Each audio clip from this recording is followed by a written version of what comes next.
Haleluya, terpujilah nama Tuhan Allah kita. Bapak Mama, Bapak Saudara sidang perkabungan yang berpengharapan di dalam Tuhan. Keluarga besar Sabuna, keluarga besar Punuf, keluarga besar Boy Mau, keluarga besar Kause yang sangat Tuhan Yesus kasihi. Shalom. Shalom. Sekali lagi shalom. Shalom. Bagi seorang penikmat rokok atau pemadat rokok Bapak Mama, di rokok itu diibaratkan seperti dia menjalani kehidupan antara hidup dan mati. Semakin dinikmati dan semakin nikmat, walaupun bakar terbalik puntung duluan, dia bilang itu kenikmatan hidup.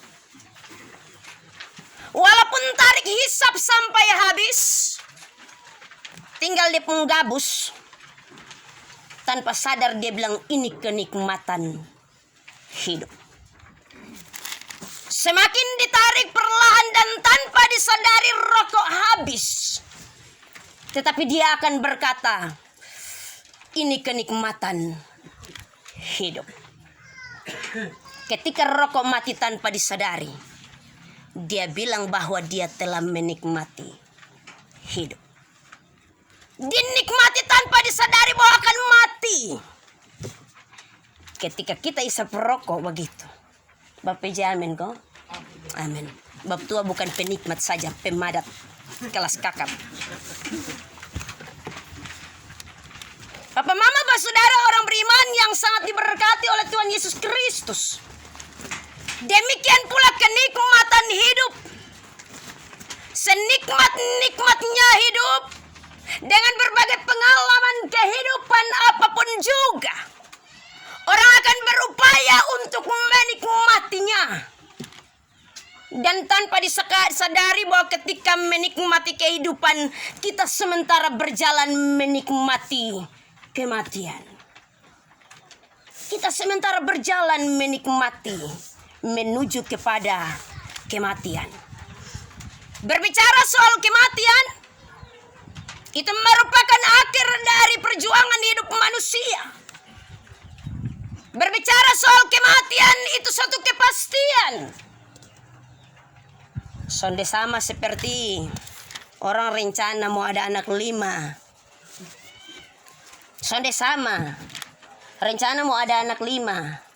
Program keluarga besar berencana, saya pakai keluarga besar karena KB itu kadang-kadang orang salah tafsir. KB saja, keluarga berencana atau keluarga besar. Tetapi belum tentu pasti anak 5. Karena ada KB cukup 2 anak cukup. Bapak pun rencana mama mesti 5 menaka. Mas neno inuap anak nim. Tetapi belum tentu akan sampai 5. Berbicara mengenai kematian adalah sebuah kepastian. Kita tidak dapat menghindarinya karena kematian akan datang kepada siapa saja tanpa terkecuali.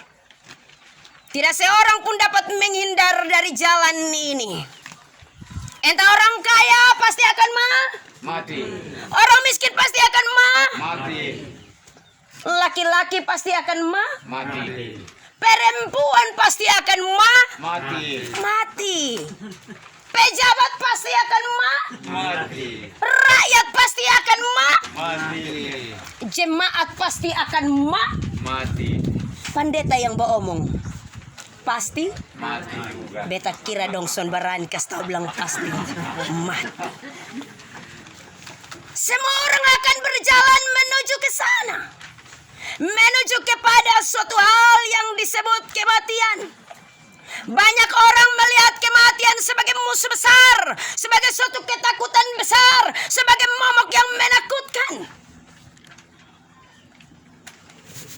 Banyak orang akan melihat kematian dari sisi ini.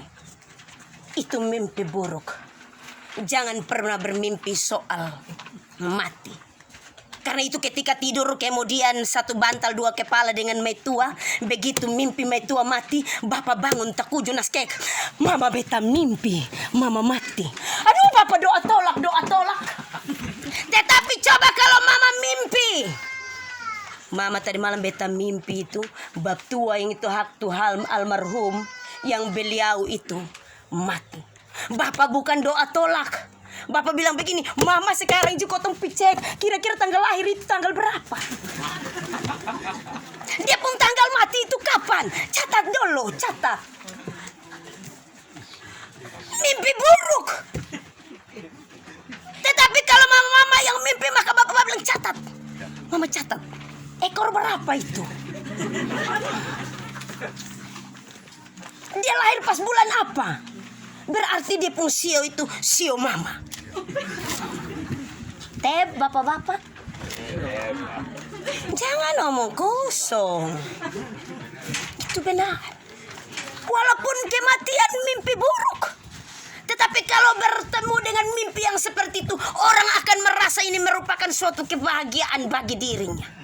Tapi sudah di bandar, isi sudah, ini hari kotong dapat untung. Papa mama pak saudara orang beriman, tetapi tidak juga sedikit orang yang melihat kematian sebagai suatu waktu pembebasan atau suatu waktu kemerdekaan. Amin. Kematian sebagai waktu pembebasan atau waktu kemerdekaan, di mana orang merdeka dari semua beban hidup, dari semua persoalan, dari semua pergumulan hidup di dunia, dari pergumulan kefanaan. Karena itu ada begitu banyak orang juga yang melihat kematian adalah waktu kemerdekaan atau pembebasan. Saya melihat kesaksian Bapak Maba saudara. Ada orang-orang tua yang sudah lanjut umur, kalau sudah 70 ke 80. Mereka memiliki kerinduan tersendiri. Kapan itu waktu datang?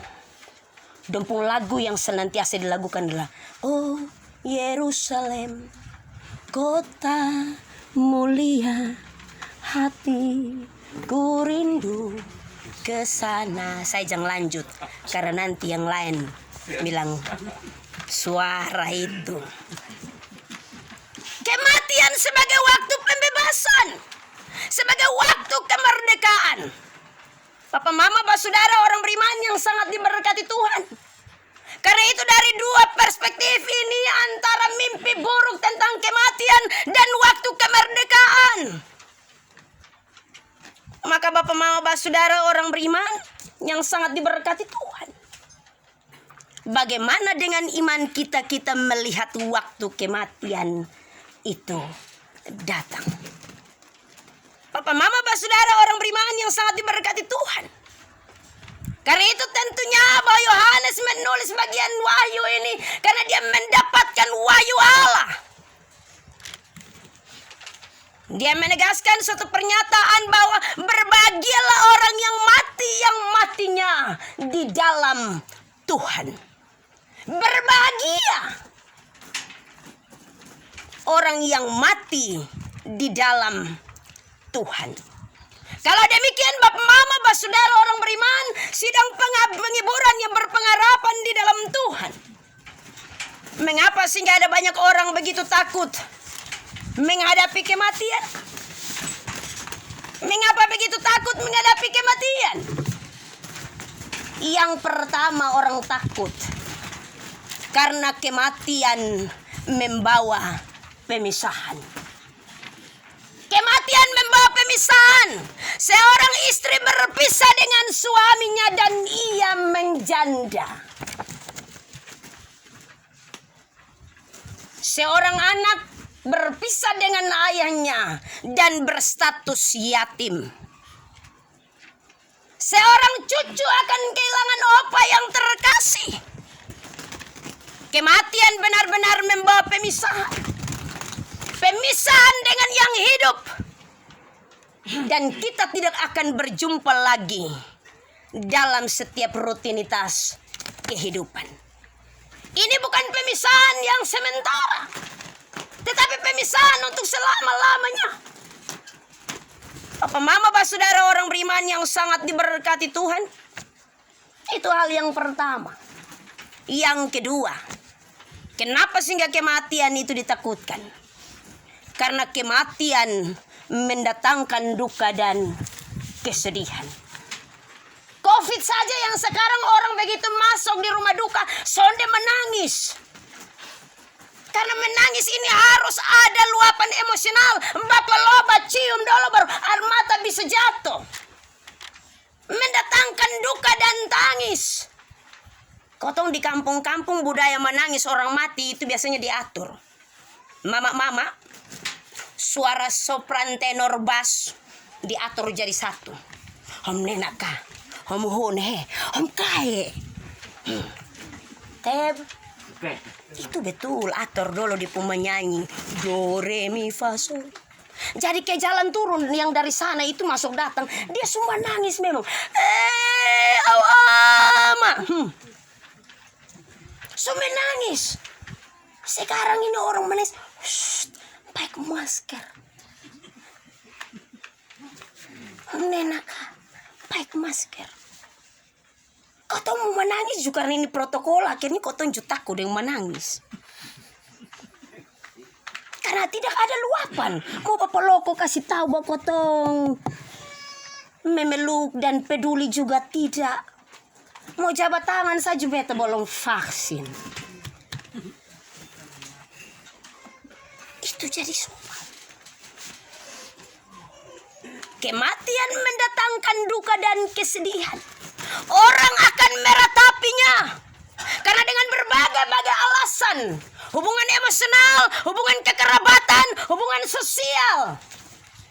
Dan hubungan yang lain. Orang akan meratapinya. Kematian benar mendatangkan duka dan kesedihan. Yang ketiga, kenapa sehingga orang begitu takut dengan kematian?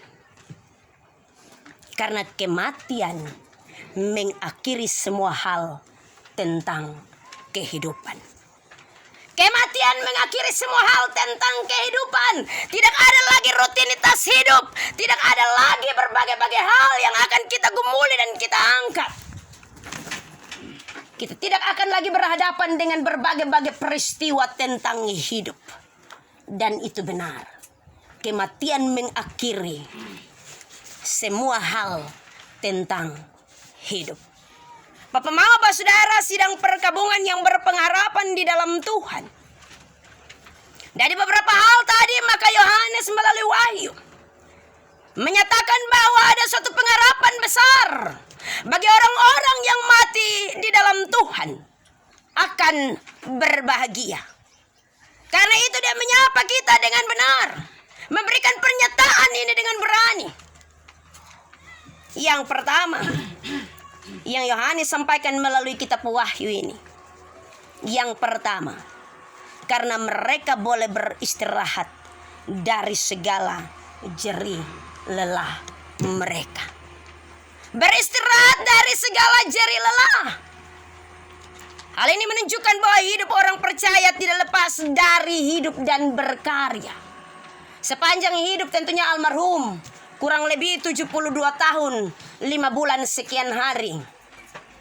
Kalau kita mendengar riwayat hidup tadi, tentunya dengan berbagai-bagai pergumulan berkarya dan bekerja.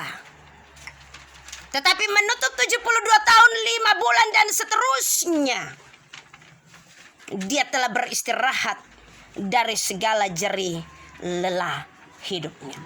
Beristirahat berarti berhenti dari semua perjuangan hidup. Beristirahat berarti mengalami kelegaan. Beristirahat berarti mengalami penyegaran dari semua kesulitan dan kesusahan hidup. Beristirahat berarti stop. Tapi sonde sama dengan kotong stop di lampu merah. Kalau begitu lampu kuning di perempatan, lampu lalu lintas, kemudian tiba-tiba merah stop. Tetapi begitu tiba-tiba lagi kembali hijau kotong jalan. Beda Bapak Mama. Ini stop. Jangan bikin apa-apa lagi. Tidurlah dengan tenang. Beristirahat. Tetapi tentunya dalam bagian ini kita mengalami kelegaan yang begitu luar biasa. Karena kita tidak lagi ada di bawah tekanan hidup yang fana. Bapak Mama, Bapak Saudara orang beriman, sidang perkabungan yang berpengharapan di dalam Tuhan. Yang kedua, kenapa sehingga orang yang mati di dalam Tuhan disebut berbahagia? Yang kedua, yang mau disampaikan oleh Wahyu pasal 14 ayat yang ke-13, bahwa perbuatan mereka menyertai mereka.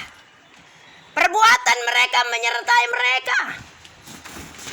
Entah itu perbuatan baik atau jahat. Perbuatan dalam bahasa Yunani disebut ergon, ya Bapak Mama, saya kasih tahu ini sekedar saja. Karena saya saja yang belajar itu Yunani, Bapak Mama sudah belajar. Tetapi supaya kau bisa tahu sama-sama. Perbuatan baik, perbuatan sama juga dengan tugas atau buah pelayanan. Perbuatan atau buah. Selama kita hidup, apakah kita sudah berbuah atau belum? Jangan sampai kotong sonde berbuah sama sekali. Buah apa yang sudah kita munculkan? Buah apa yang kita tinggalkan? Bagi orang-orang yang mengasihi kita, bagi istri, bagi anak-anak, bagi keluarga, bagi kehidupan bermasyarakat, bagi kehidupan bergereja. Buah apa yang kita tinggalkan? Apakah buah yang baik ataukah buah yang jahat? 2 Korintus pasal yang kelima ayat yang ke-10 mengatakan bahwa buah yang baik ataupun jahat kita akan mempertanggungjawabkannya di pengadilan terakhir. Kita akan mempertanggungjawabkannya. Karena itu tentunya bahwa perbuatan kita sepanjang hidup menjadi suatu catatan bagi kita. Bahwa perbuatan kita mempersiapkan kita menuju ke jalan perhentian yang disebut kematian. Apa yang kita buat, baik atau sonde baik, tentunya bahwa kita akan meninggalkannya.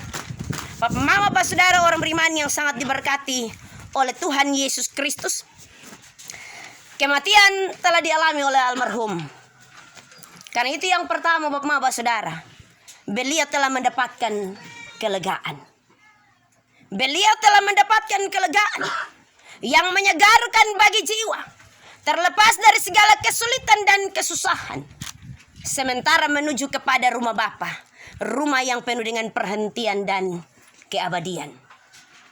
Yang berikut yang kedua, beliau dalam segala tugas panggilan iman telah selesai. Sebagaimana Rasul Paulus berkata, aku telah mengakhiri pertandingan yang baik dan aku telah memelihara iman. Almarhum Christian, seorang tokoh gereja di Meriba Besipae. Ini sedikit cerita. Sepenggal kalimat tadi membuat saya tertegun, adik MC. Ketika ada suatu pergumulan bergereja dalam pelayanan, saya sampai baru jadi pendeta 0 kilometer. Mereka membutuhkan pelayanan, mencari ke sana kemari, karena pergumulan iman harus dihidupkan. Saya sampai satu kata yang keluar dari mulutnya, Mama, biasanya gembala yang cari domba, tetapi sekarang domba cari gembala. Kandang ada terbuka, Mama, tetapi kami sonde keluar dari itu kandang. Jangankan berpikir untuk melompat, pintu ada terbuka, tapi kami sonde keluar. Sampai dengan akhir-akhir masa hidupnya, kami sementara menggumuli dengan pembangunan gereja Meriba Besipae. Dengan kekuatan yang tinggal sedikit, dia datang dan memberi petua, nasihat, iman bagi kami. Orang tua yang bersahaja memberikan nasihat dan meninggalkan buah iman bagi kami. Bapak, Mama, Saudara, orang beriman yang sangat diberkati Tuhan, itu sepenggal cerita. Entah mungkin bagi anak cucu, bagi keluarga, punya cerita tersendiri tentang almarhum. Tetapi kami juga memiliki cerita yang berbeda. Dia telah mengakhiri pertandingan yang baik dan telah memelihara iman. Karena itu siang hari ini di tengah-tengah tenda keluarga Sabuna Punuf, keluarga Boy Mau Kau, serumpun keluarga terkait atas peristiwa duka yang dialami. Benar sungguh bahwa kita semua berduka cita. Benar sungguh bahwa kita semua berduka cita. Istri kehilangan suami, anak-anak kehilangan sosok ayah, cucu menantu kehilangan orang terkasih. Tetapi betapa duka ini begitu besar, tidak akan melampaui kuasa Allah yang lebih besar, yang membawa kita kepada suatu pengharapan, yaitu kehidupan baru setelah kematian. Karena itu Wahyu ini berkata, berbahagialah orang-orang yang mati, yang matinya di dalam Tuhan. Dilanjutkan dari bagian firman Tuhan ini, supaya mereka boleh beristirahat dari segala jerih lelah mereka. Tempat perhentian yang kekal Allah sediakan. Ini merupakan janji yang benar yang disampaikan oleh Yesus Kristus sang kebangkitan dan hidup, bahwa maut telah ditelan dan di manakah kemenangan. Itu benar. Kita sementara menuju kepada suatu kemenangan besar, yaitu menuju kepada kehidupan kekal yang Allah sediakan. Bapak, saudara orang beriman yang sangat diberkati oleh Tuhan Yesus Kristus, kita yang masih hidup, yang ada di tenda duka, tentunya masing-masing dengan pergumulan dan iman. Buah apa yang akan kita tinggalkan? Apakah kita akan mengakhiri pertandingan yang baik, ataukah hidup dengan sia-sia? Tuhan memberkati kita dengan firman-Nya. Terpujilah nama Tuhan Allah kita. Amin.